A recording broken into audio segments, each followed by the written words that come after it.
But to jump into it, hello everyone and welcome in.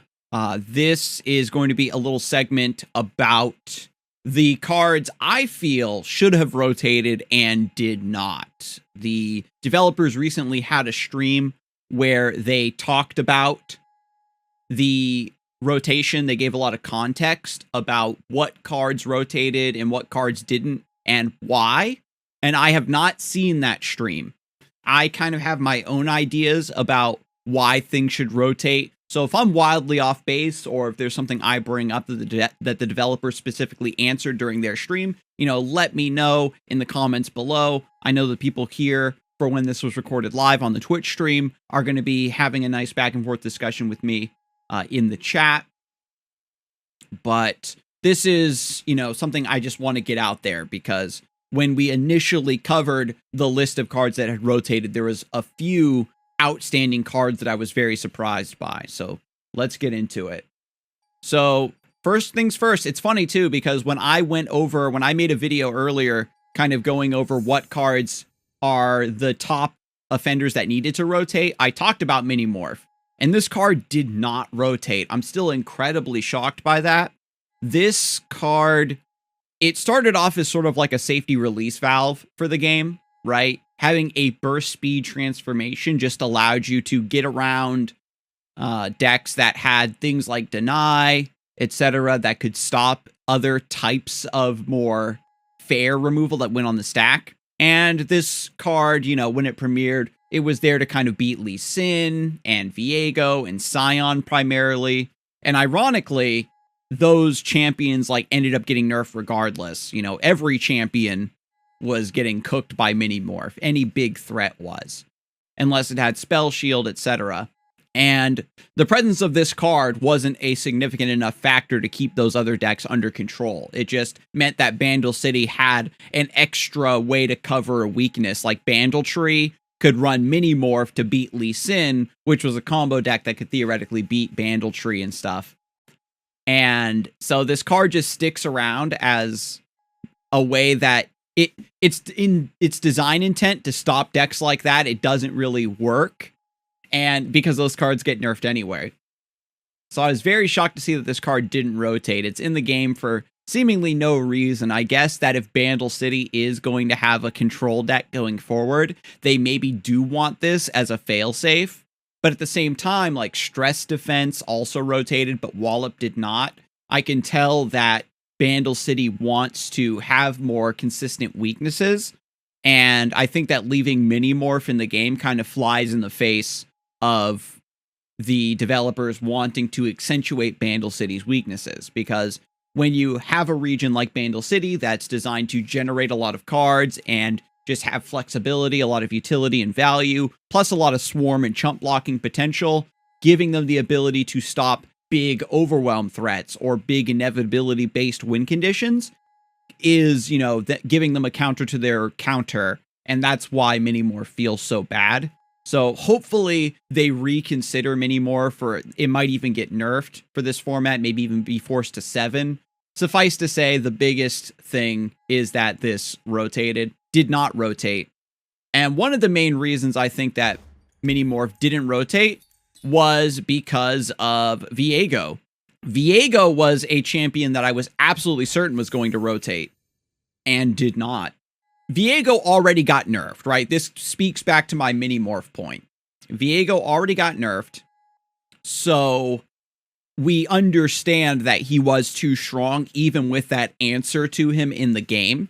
And the biggest problem with Viego is that because he has that inevitability, when he is a good tier 1 archetype that's very consistently played in the metagame, it forces a lot of strategies that ignore the opponent and just want to go underneath them as quickly as possible, right? Because you can't stop the scaling of the encroaching mists, and it's difficult to end the game through Viego once he's ginormous with Fearsome and Hydrovine also getting very big, and each mist getting bigger and bigger. He's stealing your champions, killing them for free, stealing your stuff.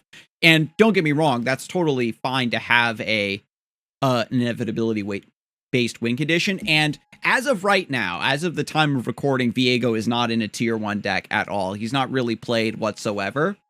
I'm just worried that eventually something will get figured out, a new card gets printed, other decks get nerfed, and suddenly Viego rises back to the top. And then he just has a really restrictive effect on the metagame when he's good, because every other board-based deck in the game can't overcome Viego. You just lose to it, and it just becomes annoying, the ripple effect he has on the metagame. And I think that you could maybe make a case for Viego staying in the game if they were to, say, rotate Invasive Hydrovine, right? Because Hydrovine allows Viego decks to have that critical mass of must-answer threats, where you've got Viego, Hydrovine, and then Rekindler, reviving Viego, potential other resurrection effects like, Haunted Tomb or Mist's Call. We've even got Soul Cleave now in the game that you can use to scale your encroaching mists even faster. And I think that if they were to keep Viego in the game, a few of those other cards maybe should have rotated instead, where you're more all in on Viego actually being the threat, and rather just saying, I'm playing X amount of answer or lose threats, and I'm just going to run my opponent out of resources. If that was the case, where all you had to do was run a deck that, was running Vengeance, and you could just Vengeance the Viego and then maybe try to survive from there, it would be fine. But with Rekindler still in the mix, it certainly does feel a little bit bad. And this is also to consider, Viego plus Ionia, where you have Deny and Syncopation, so you can sidestep a lot of those hard removals that are kind of required to deal with his scaling stats. As I talked about, Rekindler is one of those cards that it's always kind of mediocre until a deck that really, really abuses it comes along.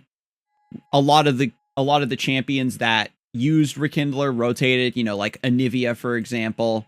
But Rekindler was also being played in Darkness. You bring back Senna or you bring back Vhagar. And that's another sort of archetype that if you're playing something greedier or something that's prepared to answer those champions consistently, then you should be theoretically coming out on top. And not having Rekindler means that the players need to be a little bit more specific about playing down their champions in a safer spot, or running them in a region combination that can protect those champions. And when we even consider Darkness, because this kind of all ties together with the Rekindler discussion, they have Mist's Call, they have did Transposition rotate? I forgot to check. I think Transposition rotated, right? It did rotate? Good. I don't have a full mental on specifically what rotated, especially when it comes to certain rarer cards that you didn't see a lot that did rotate. But anyway, I just think it's odd that they left Viego in the game, specifically because of the effect he has on the meta when he is good. I think it's only a matter of time before that happens, essentially. Because they already rotated Kindred, which was another champion that has a lot of annoying inevitability to it. So it's, it's just weird. And hopefully it's a while before Viego does become good. Speaking of champions that didn't rotate and definitely should have, I gotta talk about Fizz. He's never been enjoyable, right, to play against. And every time that Fizz is in a meta deck, it's just hella annoying. It's a 2-1 that's just going to hit you and hit you and hit you. The only time that you take the risks to answer Fizz with a spell is if your opponent is actually playing super disrespectfully and taps out from mana, right? They tap out all their mana, you go for the spell, and then oops, they got Warning Shot anyway. So even then, you don't ever take the risk. And even if you do, they probably have second Fizz by the time the first one dies, because he's alive for so long after turn 1.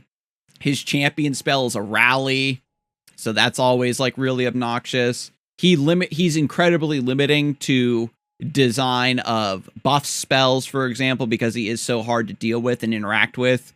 He forces a metagame of trying to play more challenger units to counter him, which I understand. Beating elusive units with challengers has been the intended counterplay since the beta, but it's never truly lined up properly, because generally decks that are based around elusives are also combining them with cards that can beat those counters, because elusives counter effect, the things that beat elusives are so cut and dry. the things that you have to that you play to answer those are also very cut and dry. Think of it this way. If Samira Fizz existed, but All Out didn't exist, that deck would probably be fine. But because you have 1 mana, give +2/+2, it allows you to survive a lot of removal and do shenanigans like that, right? That's what I mean. Like, All Out also allows these shrimpy, elusive units and things that you have to remove or else you die, survive against Challenger. Or trying to hit Fizz with, say, Hired Gun is very difficult because of Samira and Father Fury and all the other, like, cards that absorb the Hired Gun, and you can't really land it on Fizz the way you want to. Fizz, I think he's decent, but he just is a 1 mana 2/1. Fizz isn't like a champion in the true sense, in my opinion, right? Where he levels up and he's not like attrition based with Chum the Waters. He's just a 1 mana 2/1 that becomes a 1 mana 3/2, and he's hard to remove, right? There's not enough there to really communicate Fizz or to do anything that I think really speaks to Fizz. Because his design is I counter spells that try to kill me, you interact with him by not doing anything. He forces your opponent to not do something, and that's optimal. And that's something that you really don't want to have in the game. And I feel like Fizz is a perfect example of a champion that could rotate and be redesigned to come back in a more dynamic way. Not necessarily in a healthier way, because Fizz is like Teemo, where in Ezreal, where part of his champion fantasy is being annoying. But at least to give him, you know, something more satisfying, I think. Because people don't play Fizz because they like Fizz the champion from League of Legends. They play Fizz because he's a 1 mana 2/1 that you can't remove. And it would be a shame if you were like a Fizz main in League of Legends and you came over to Runeterra to play Fizz and you're like, okay, am I going to be bobbing in and out of combat? Am I going to be like negating stuff? Am I trying to save up for like his assassination with dashing through the opponent, putting a dot with Seastone Trident, setting up for Longtooth, like summoning a big shark? He doesn't really do that as part of his kit. He just wants to hit you in the face, and then everything else is just secondary to that. And this is what this whole line and rant I've just talked about with Fizz has literally been my problem with this champion since day one, since he was added to the game. And it's only a matter of time. It's happening right now, but if All Out didn't exist, I'd be like, it's only a matter of time before they print another cheap buff or a Papercraft Dragon kind of scenario happens, and Fizz just being immune to removal is annoying. And Fizz Samira would still be a fantastic deck without Fizz, in my opinion, right? You would just run like Samira Misfortune or Samira Nami if Fizz didn't exist. Or just another 1-drop in general, Mono Samira with a different 1-drop. He's adding a little bit too much pressure and damage to an aggressive deck.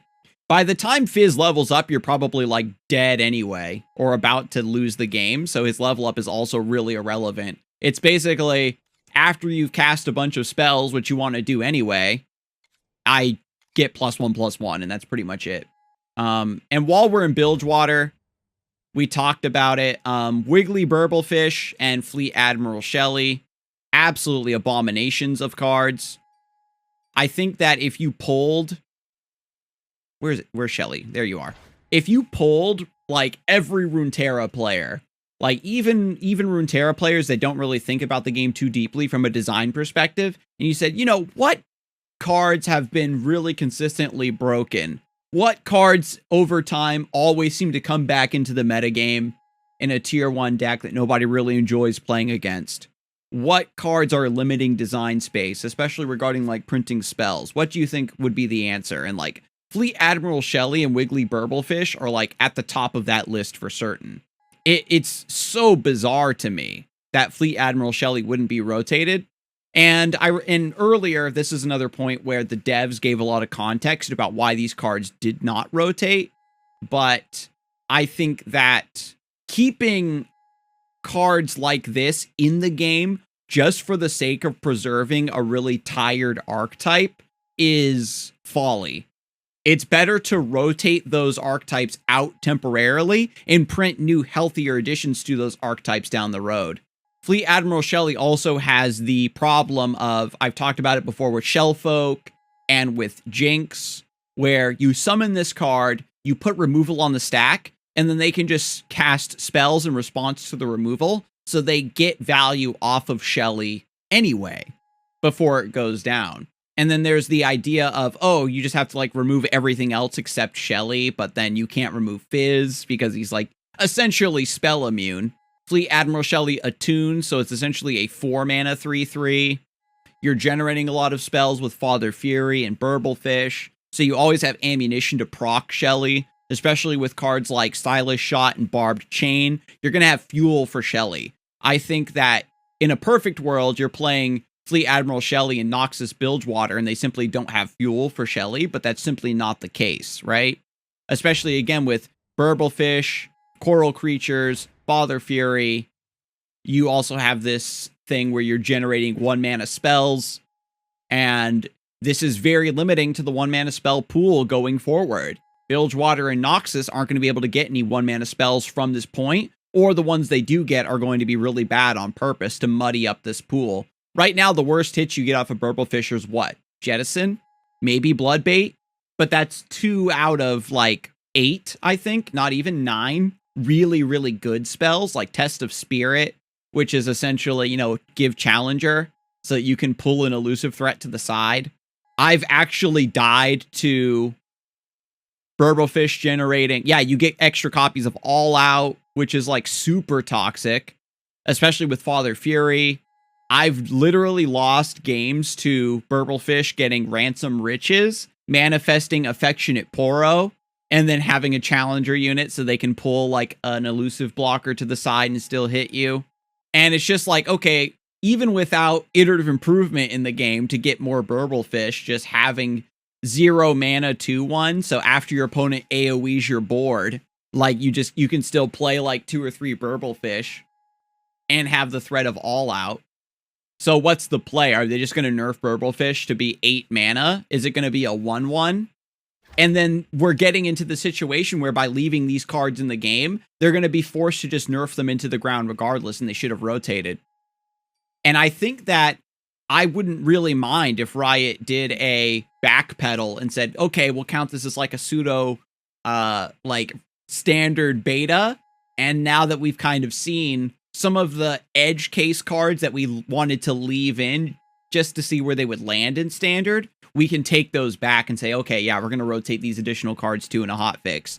I know that people would get really, really pissed off about that, but I don't care. You know what I mean? It's kind of like how you remember when Ezreal Kennen was like a tier 0 deck and Riot had to nerf that deck. They hotfixed it before they had to leave for holiday break. There wasn't like enough data to actually prove that it was tier 0, but I have always supported the devs and they made the 100% correct call to hotfix nerf Ezreal Kennen.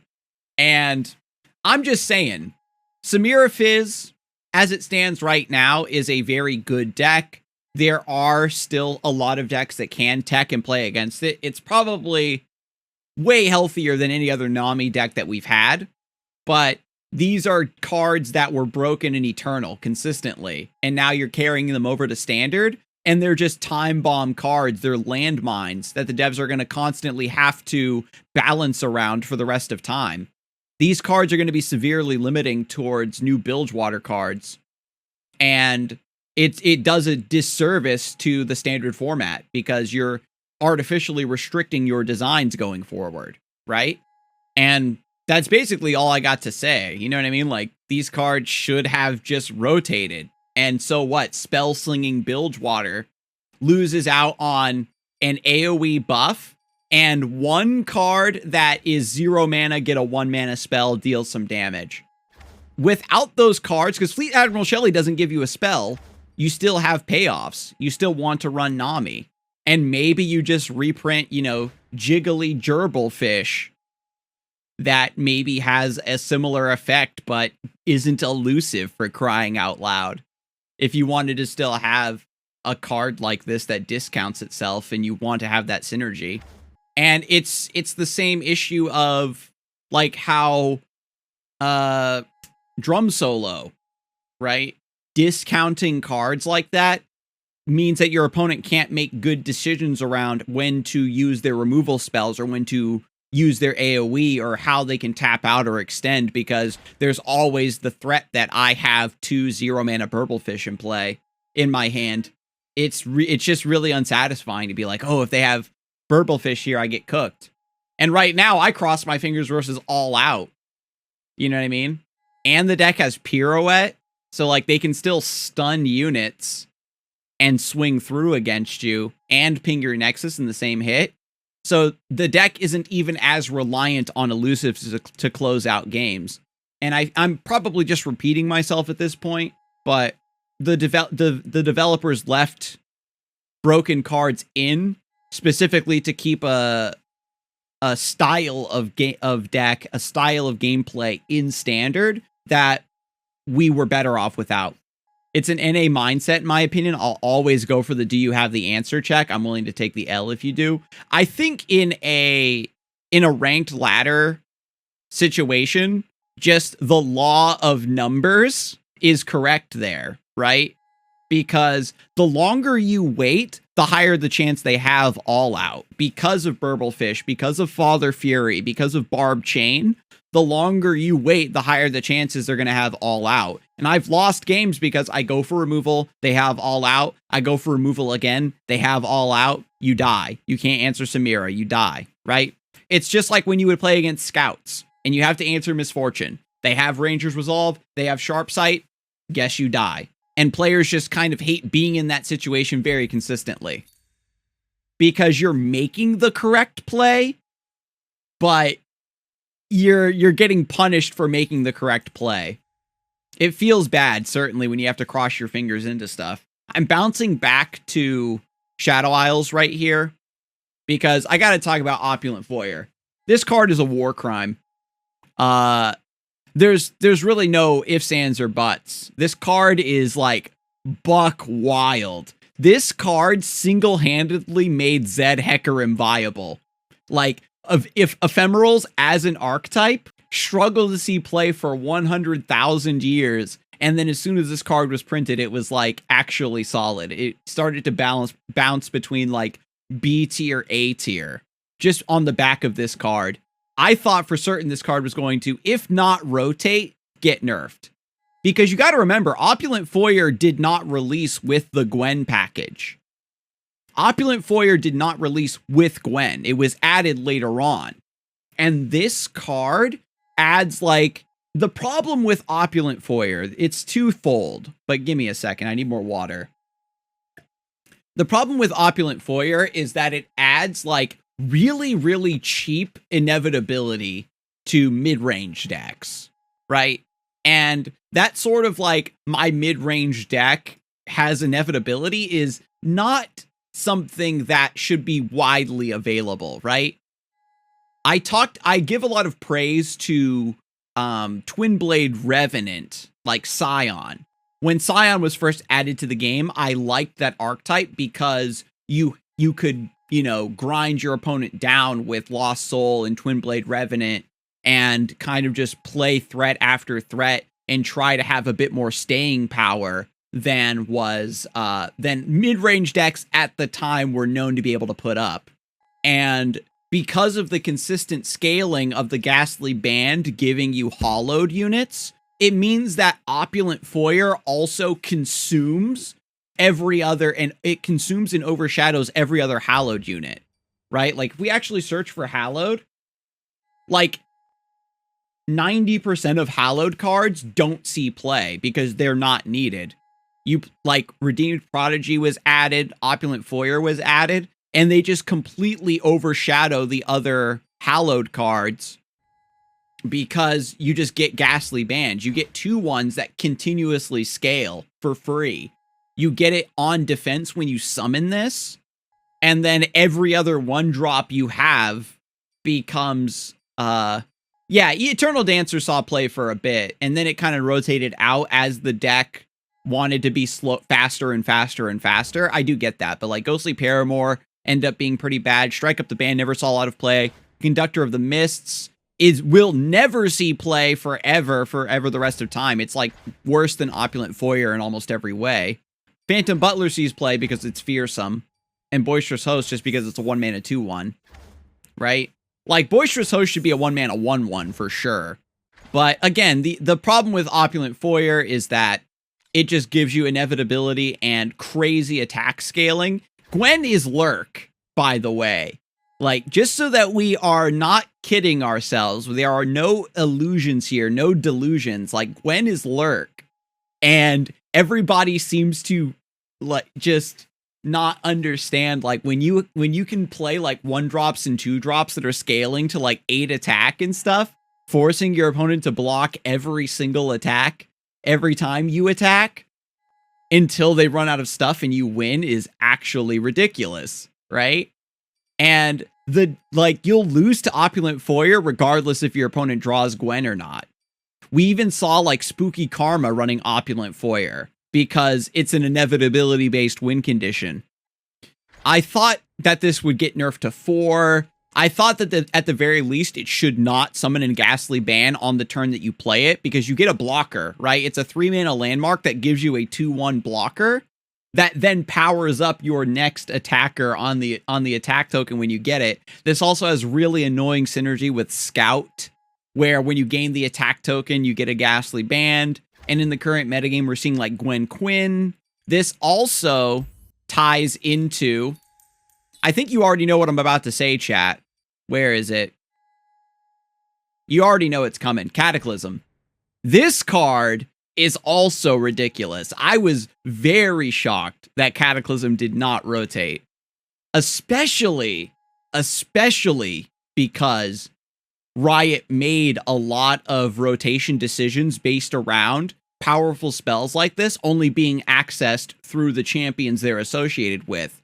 And Cataclysm is a perfect candidate for that reason, right? Like, you can't get Pokestick unless you run Gnar. You can't get Ravenous Flock unless you run Swain. You can't get Excited unless you're running Jinx, etc., etc., etc. And then Cataclysm is primo, and it's Jarvan's champion spell, and it's the spell that he generates after he levels up to give you that attrition to grind your opponent out, right? And the synergy with Overwhelm, double dipping on Overwhelm, double dipping on attack effects, double dipping on getting the attack token with Scout has just been consistently broken since Cataclysm was added to the game. Every single good Demacia deck abuses Cataclysm in some way, even if it is just for the sake of quick attack plus challenger. And this, again, it restricts Demacia. Other archetype aren't going to see play because they can't abuse the best card in the region. And this also is very, very restrictive to future design, like I was talking about. By carrying over Cataclysm to the new standard format, we're just seeing the same styles of decks and the same Demacian win conditions just persist. And it's very annoying to play against eternal decks that survived standard rotation, and they're just doing the same thing at you, because it forces a specific kind of deck that can end the game before Cataclysm becomes a threat. And this is, you could argue that Cataclysm right now is only really broken because of Foyer and because of Scout, but I think it just shows that how restrictive this is going to be to printing new Scouts or giving any sort of love to Demacia or Shadow Isles going forward. I know that Set and Jack are champions that they added to the game, even Samira, right? That have a lot of synergy with attacking and striking and being offensive. So like keeping Cataclysm in the game gives those champions a means to build into Demacia and also take advantage of those synergies a little bit better. But they kept single combat. They added prize fight. We can still use those synergies, but Cataclysm is just too strong, very obviously. And those are like the most egregious cards for sure that didn't rotate. Like even Shyvana like is a really great, user of Cataclysm. In the decks where it is at its most fair, it's a good card, but it's too consistently abusable to persist, I think. Another card that I feel should have rotated and did not, and a few of you who have been watching the stream for a long time probably know what I'm about to say. Where is it? Concussive Palm. I think that this card should have rotated. Ionia has a lot of defensive tools right now. You know, they still got to keep Will of Ionia.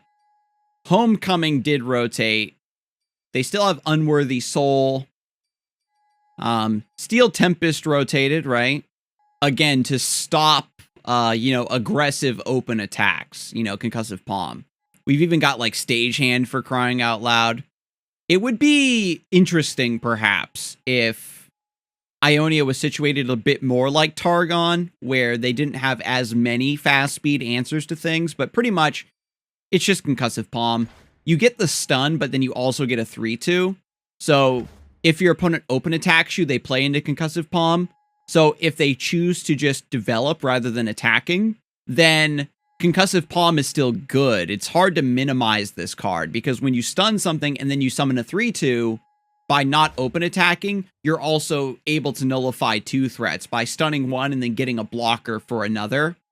And I can understand why Concussive Palm was left in, so that Ionia still had a good defensive foundation to get to its later game synergies.